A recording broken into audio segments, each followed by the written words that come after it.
All right, gang.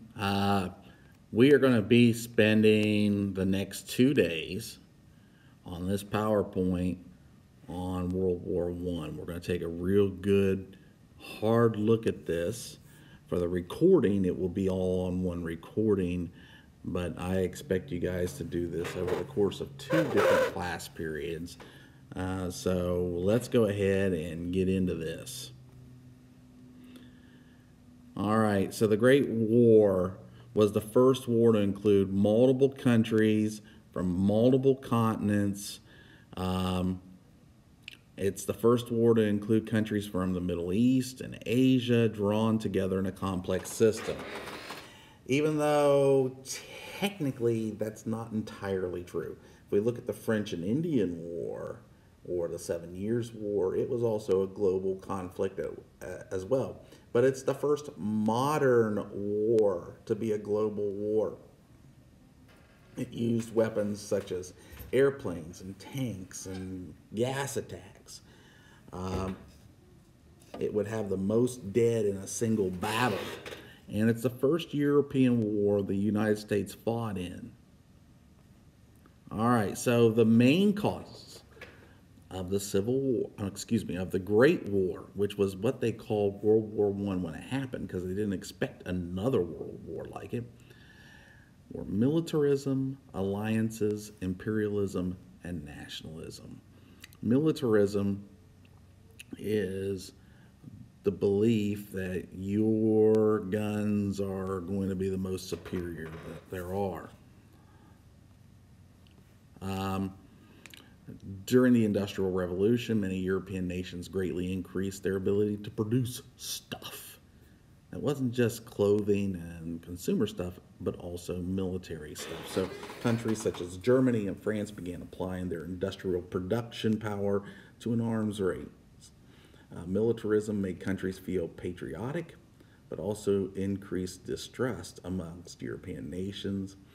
And, amongst the military complex, the concept of, well, we got the guns, we got to use them or lose them. So, in other words, you got to have a justification to continue to buy and purchase advanced weaponry for that time period.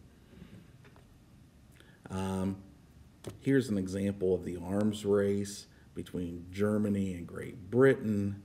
In Great Britain, they produced one dreadnought in 1906 and three in 1907. So Germany replies by building four, and Britain replies by building two more, because they got to have more than Germany. So what's Germany do? They build three more in 1909. Britain replies by building two, and then three more in 1910. And you can see this arms race keeps building up until 1914. 1914 is the year World War I will begin. Alliances, we've talked a lot about this. Otto von Bismarck was basically the father of the alliance system. You would have the Triple Alliance between Germany, Austria, Hungary, and Italy, which would lead to the Triple Entente between France, Russia, and Great Britain. And so the world was basically split up into its pieces. The Triple Alliance with Italy, Austria, Hungary, and Germany.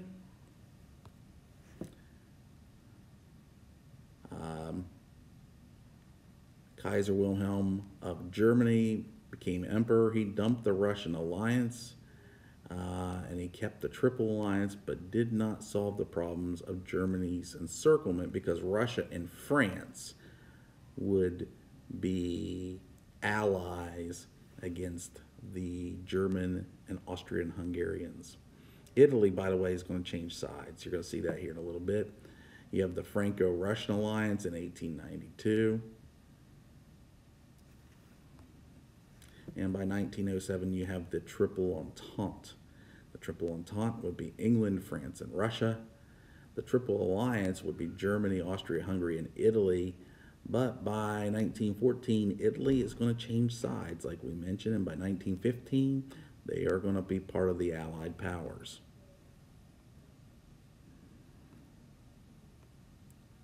So, you are going to have the Central Powers and the Allies.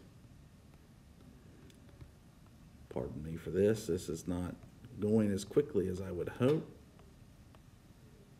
All right, your main powers for the Central Powers will be Germany, Austria-Hungary, Bulgaria, and the Ottoman Empire. On the Allied side, you would have Britain, France, Italy, who changed sides, Russia, and eventually by 1917, the United States is going to jump into this war late. Imperialism was a major cause of World War I. Great Britain and France already had colonies all around the world. In fact, people called Great Britain the empire where the sun never set.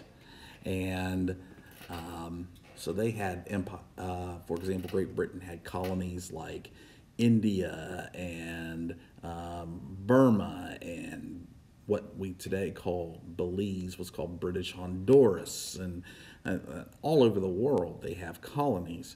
They also have countries that were recently independent but still loyal to the Queen of Britain, Australia and Canada, which were considered part of the British Empire and independent as well.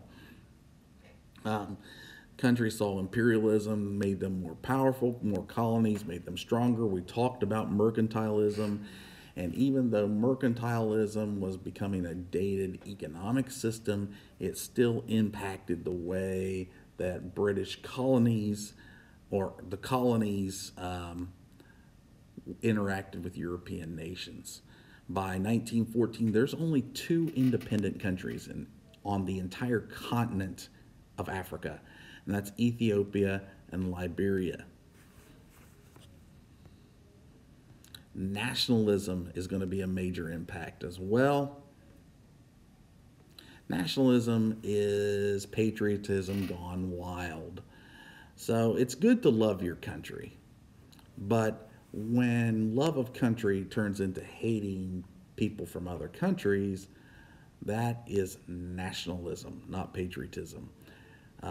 This leads to rivalries between powers, and then it's also going to lead to other ethnic groups that don't have their own country to want their own freedom.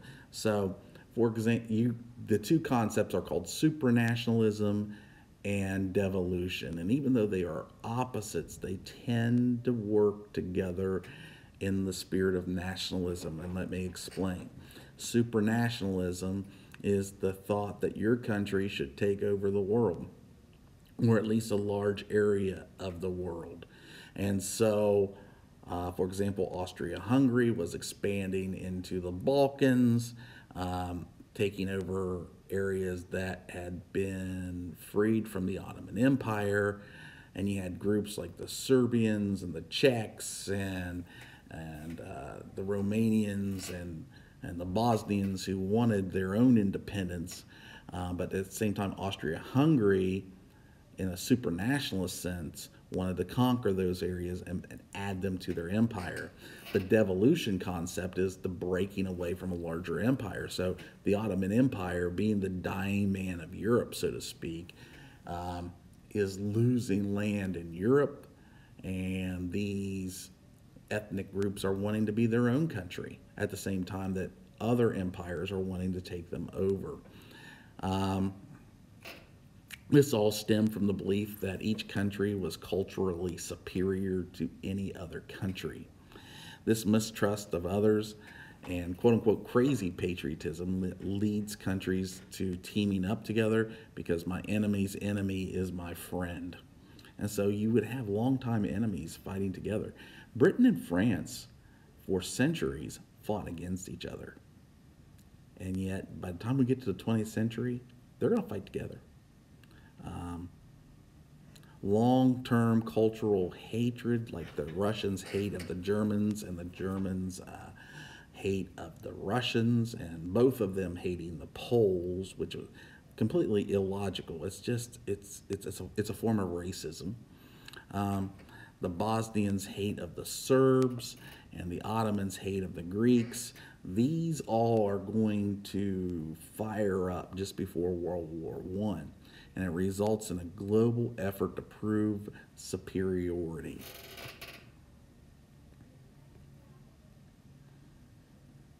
All right. Now, the Ottoman Empire, as I said, began to collapse in the Balkans during the 1800s slowly. And this is going to lead to both Austria, Hungary, and Russia to want to take over lands in the Balkans. Now, the Russian people saw themselves as cousins of the Slavs. So they saw a distant family connection with there. Meanwhile, the Austro-Hungarians believed they were superior to the Slavic people, and they wanted to take over this region for more room for their empire. At the same time, you had Slavic nationalism, which wanted to have a country of their own, but there were some Slavs living in the Austrian-Hungarian Empire, and some of them in Serbia, and you get the point. It became a big mess in the Balkans. And this is the region of the world where the Balkans are today. It is in this region that World War I will begin. In the spirit of nationalism and self-determination, the small country of Serbia sought independence from Bosnia, the Ottoman Empire, and Austria-Hungary. The region of the Balkans is the highway for all trade and communication between Europe and Asia. The Balkans is a region all countries wanted to control for access to the Aegean Sea and the Dardanelles and the Black Sea. So a lot of it had to do with geography. And the Balkans is convulsed by civil war with ethnic groups like the Bosnians and the Serbs. And so this is a look at the Austro-Hungarian Empire. And, I'm not expecting you to memorize all this. What I want you to understand is a lot of these, for lack of a better term, states are areas with different ethnic groups. So even though it's all one country, ethnic groups tended to settle in one of these regions, depending on what ethnic group they were. But since it's all one country, it wasn't 100% by the lines that you see on this map. So you had overflow, so to speak. And so each ethnic group saw themselves as having a little bit more territory than what they had. So even within Austria-Hungary, you had this ethnic tension of every ethnic group thinking they're superior to the other ones around them. This was especially prevalent with the two groups, the Austrians and the Hungarians, because they controlled Austria-Hungary.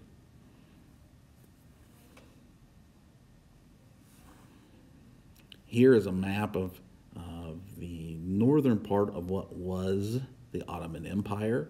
And without getting too detailed, you can see by looking at the map key that Austria-Hungary and Russia are taking land away from the Ottoman Empire in its northeast sector on the European continent.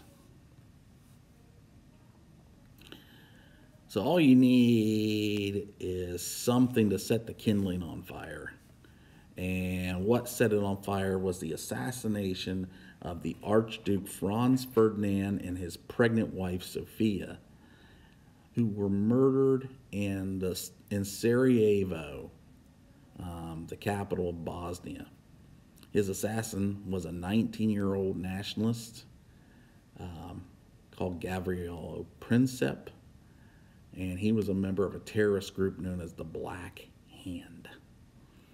He kills Ferdinand in an open car and because of Slavic nationalism. Quickly, this degenerated into the fall into war in 1914. Austria-Hungary, Archduke is assassinated. Austria blames Serbia. Germany gives Austria-Hungary a quote-unquote blank check that they would support them against Serbia. Austria-Hungary gives Serbia an ultimatum: do all these or else. Serbia accepts all but one of the ultimatums, which was basically that they were going to become a country under the control of Austria-Hungary. Austria-Hungary mobilized the army and declared war on Serbia July 25th. Russia mobilizes its army against Austria-Hungary and quote-unquote Slavic Brotherhood to support the Serbians. By July 31st, Austria-Hungary is now mobilizing against Russia. Germany tells Russia to demobilize or else. Germany asks France, are you neutral or with Russia? France says, we're with Russia. So now Germany declares war on Russia. Germany declares war on France. Germany goes into Belgium. Great Britain protests because Belgium is a neutral nation. They're doing a plan called the Schlieffen Plan. This angered Great Britain, and Great Britain having a treaty with France and Russia, even though they could have stayed out of it. They declare war on Germany, and Austria-Hungary declares war on Russia. This all happens in the time period of about 6 weeks in 1914. In Munich crowds greeted the news that war had been declared with excitement. In Munich, Germany, if you look in this crowd, you can see a very young Adolf Hitler, excited about World War I. Of course, this particular person would also be the cause of World War II.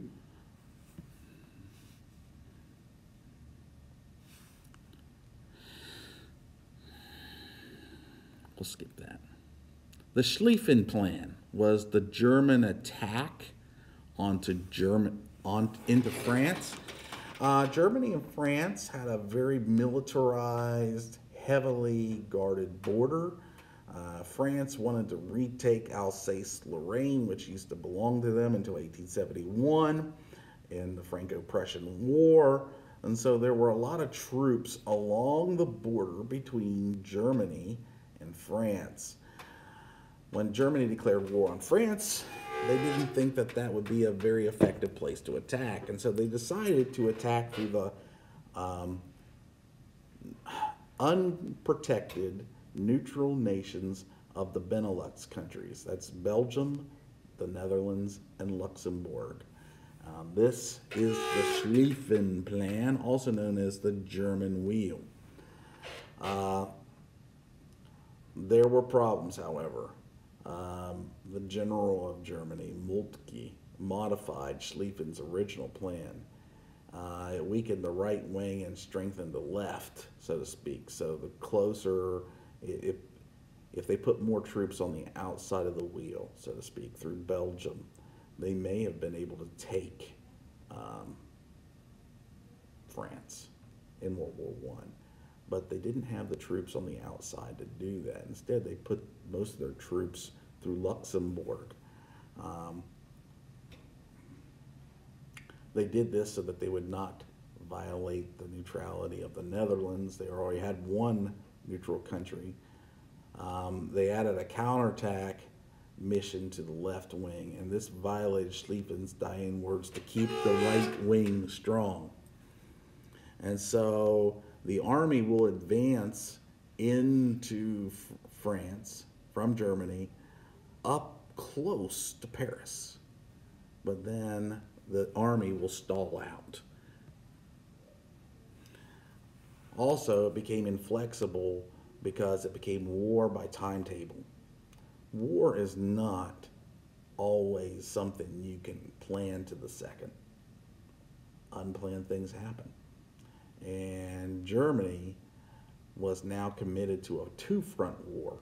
The war with France was the Western Front, and the war with Russia was the Eastern Front. And they're having to split their army to fight in two places. Apparently, Germany doesn't learn their lesson. We'll get to that in World War II. The result? the Schlieffen Plan worked initially, but then stalls out, and the war stagnates as both sides dig into trenches, and it becomes a stalemate. Now, a stalemate is when neither side can really move the other side very easily. Okay. The Allies halt the Central Powers. No flanks on either side of the attack. You have barbed wire entanglements up to 150 feet deep. Neither side gains more than 10 miles in 2 years. And literally during this time, you have millions upon millions of people dying along the Western Front, and even more dying along the Eastern Front. Countries will try new technology to break the stalemate, but what they didn't understand is the other side also had the same new technology. So everything, you have basically 1700 and 1800 fighting techniques with 1900s weapons. And 1700, 1800s fighting techniques were based on the charge. And what you would do is you would get a group of men and they would charge to the other side. Now, when you're fighting against muskets, that is doable. Yes, you lose some men, but you break the ranks of the other side and then they lose more. But in the 1900s, we're not fighting muskets anymore. You're fighting against machine guns and tanks and modern weapons that are firing so much farther, longer, and faster. It became basically massive deaths. One story that I particularly like in a morbid kind of way is the story of a famous soccer team that was drafted into the war for the side of England during World War I.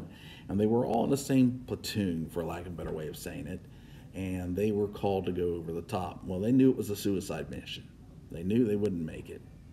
So they decided if they're going to go, they're going to play one last game of soccer. This is crazy. What they decided to do was they had the soccer ball out on it with messages to the Germans to basically, get over it, whatever. Okay. And as these men are charging to the other side, they're trying to get the soccer ball with their messages they wrote on the soccer ball as close to the German, because they knew they were all going to die. They knew it was a suicide mission, basically. Unfortunately, their generals didn't understand this. And so you have these massive casualties, a massive amount of death in these trenches. Machine gun artillery made it difficult to attack a trench. The huge artillery preps made no man's land virtually impassable, as huge casualties happened on each side.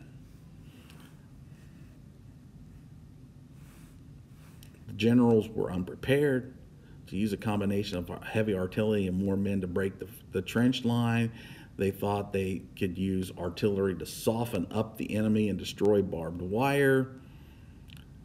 And secondly, they thought the fixed bayonets could lead a charge across no man's land. This was completely ineffective. There were no bombings of latrines. Now, this is weird. You have rules in war. Both sides agreed latrines are bathrooms. They didn't bomb the bathrooms. There was no bombing before breakfast. And there was no bombing on major holidays. There is one particular story of the Christmas of 1914. There's a battle, and the Germans and the French and the English call a temporary truce and come out of their trenches, and they're all singing Christmas carols together and drinking, and then they go back to their trenches, and once the truce was over, they started firing at each other again. It's kind of a different world. 1914 You can see the old world with honor and chivalry, even though it's going away, it was still there. And yet the new world is there and it's mechanized. It's time to go to work and start killing each other again mentality. It was there. And so World War One, you have these quirky stories. On the Eastern Front, for example, you would have Austria, Hungary, and Russia going to war, and both sides would have horses still. I mean, it's hard to envision that in 1914, both sides are still using horses in the war to lead cavalry raids against the other side. Um, but they're firing against machine guns. The Russians were still using the tactics of the 17 and 1800s, and they had more people in their military than any other country, but they didn't have more weapons. And so this comes into play. For example, Russia would have 3 people per gun on a charge. So basically they're saying we're going to have 2 out of 3 people not make it to the other side. And the other 2 were supposed to go in packs of 3 in a charge. And if the guy holding the gun was shot, then somebody else would pick up the gun and keep firing as they were moving across. And then if for some reason you did make it to the other side, they were trained that if you still did not have a gun, you were to pick up guns from the other side and pick up and use their guns to fight the enemy. Well, this was effective again in the 17 and 1800s. It's not effective by 1914. The machine gun and barbed wire and trench warfare completely changed that, but the tactics had not caught up. Now, these trenches were not dug in straight lines. They were dug in, for lack of a better way, a squared off pattern of alternating directions. They would also dig tunnels underneath, trying to get to the other side's trenches. Here's a look at the warfare of that time period. Inside the trench, at the top you may have barbed wire. You would have somebody barely peeking over and firing. You would have a drill sergeant. You would have what were called duck boards, because you got to think, if it rains, this bottom of this trench is now basically a ditch with water on the bottom of it. So they would have boards that they could stand on.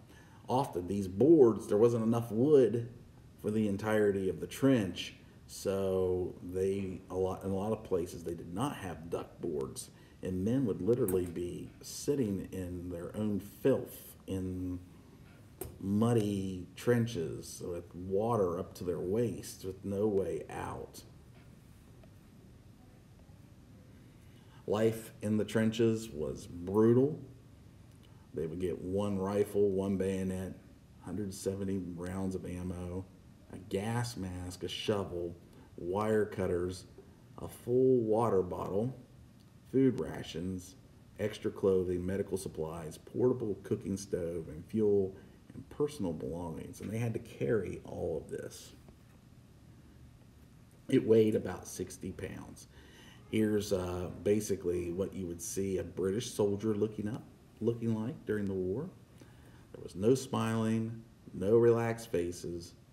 You weren't allowed to have fun. There were no clean uniforms. Everybody was dirty. You couldn't take a shower. There was nowhere to take a shower. Equipment was scattered everywhere. And here's the thing. There's a word called tedium. Now, it's close to boredom, but tedium is a time period when you are bored, but at any second it can go crazy. The tedium of living in the trenches was tremendous. So when you weren't fighting, there was nothing to do. And guys would like play cards or whatever, but then all of a sudden you have to jump up and be ready to fight.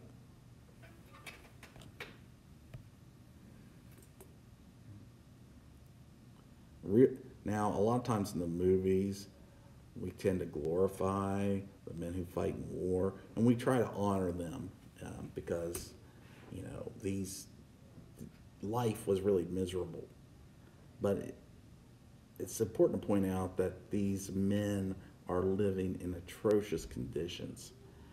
The muck and the mud, and when men get shot, their blood is going and mixing with the, and so the smell was really bad. And if somebody threw up, they just threw up in the trench, and that's just the way it was. I mean, we don't like to talk about these things, but that disease was rampant through these trenches. Now, these trenches would have trenches behind the front line trenches. And so the support trench would be farther back. Often, behind the support trench, they would have a company dugout for the wounded. This is where the medics worked. Another look at the trench system.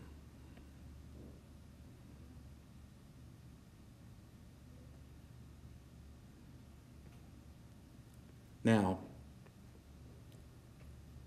chemical warfare became prominent during World War I. They would use mustard gas, which would basically burn the lungs. They would use blistering agents in their gases to make the other side burn. It was first used on the French by the Germans in 1915. What happened, though, is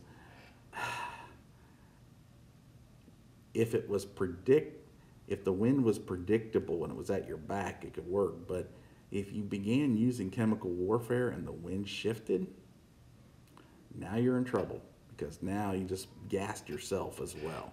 And so they would try to predict the weather. And this is kind of morbid to think about, but World War I and gas chemical warfare was one of the reasons why people began wanting to be able to predict the weather hour by hour. And it led to advances in meteorology. Kind of morbid when you think of it.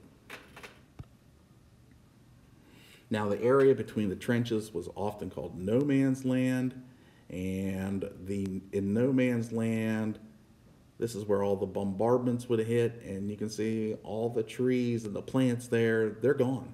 They're dead.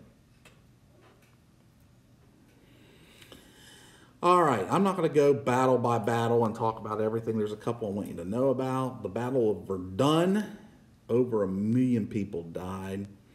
The battle became symbolic for World War I as French stubbornness to defend its homeland versus German stubbornness to bleed the French dry. Over 1 million people died in this battle. The Battle of the Somme, July through November 1916, was a British offensive to relieve the French allies at Verdun. During this time period, the British would lose 20,000 people a day. Most people died in this extended battle. Both sides lost over 1 million people.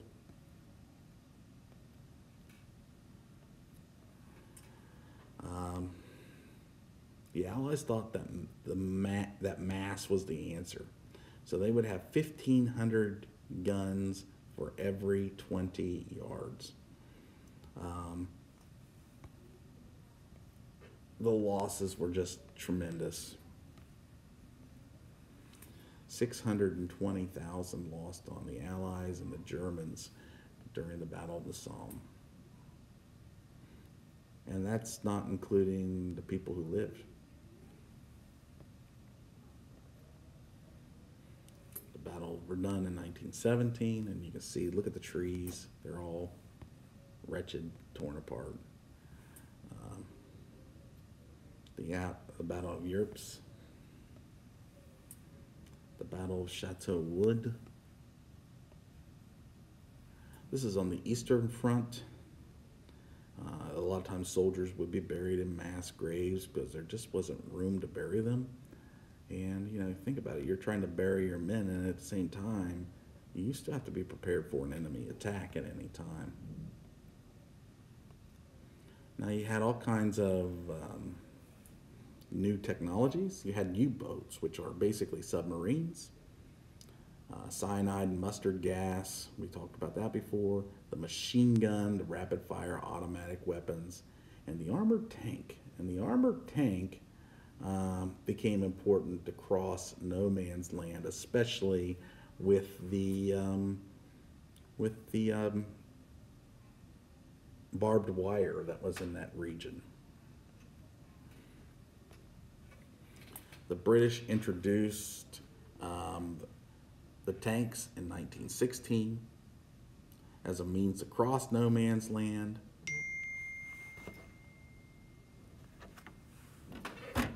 However, the tanks, they were very slow, they were cumbersome, and there weren't enough of them to really break the other side's lines. So the war continued into a stalemate. And here you can see what the tanks looked like in 1916. Submarines.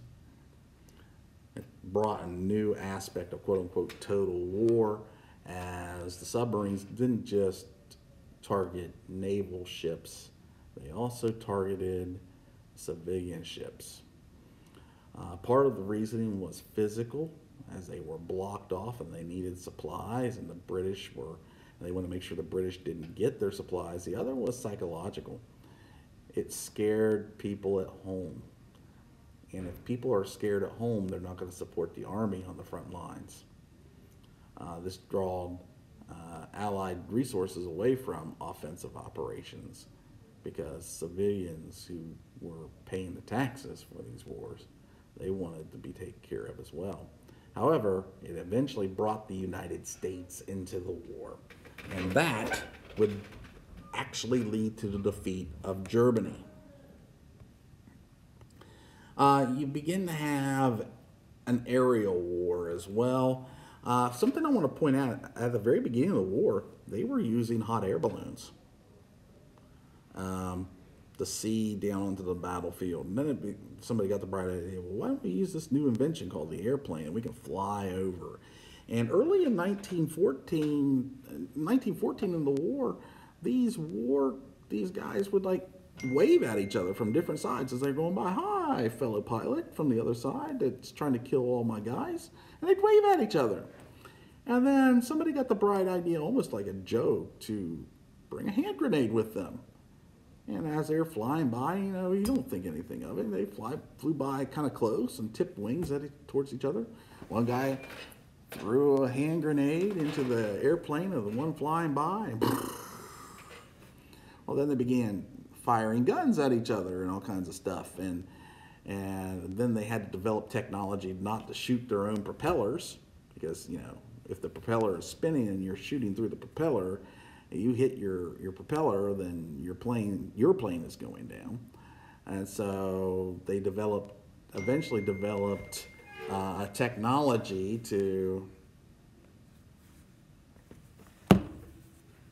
they're basically developing a technology to stop the engine when you pulled the trigger of a machine gun, and these planes would now have machine gunnist and a pilot, and it just went on and on. It advanced very quickly between the years of 1914 and 1918.